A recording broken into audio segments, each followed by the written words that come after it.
ছাত্র জনতার অভ্যুত্থানে ক্ষমতাচ্যুত প্রধানমন্ত্রী শেখ হাসিনার বিরুদ্ধে হত্যার অভিযোগে ২৫০ শতাধিক মামলা হয়েছে। অভিযোগ জমা পড়েছে আন্তর্জাতিক অপরাধ ট্রাইব্যুনালেও। এবার তার বিরুদ্ধে দুর্নীতির অভিযোগে অনুসন্ধান শুরু করেছে দুর্নীতি দমন কমিশন।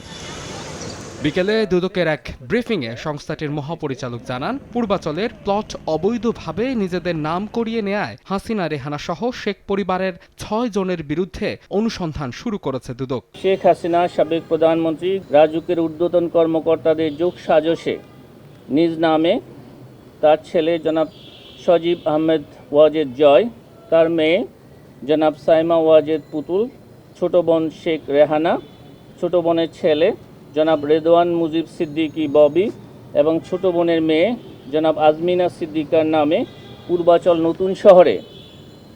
নতুন শহর প্রকল্পের ২৭ সেক্টরের কূটনৈতিক জোনের ২০৩ নং রোড হতে ১০ কাঠা করে মোট ৬০ কাঠা ৬টি প্লট বরাদ্দ নেয়ার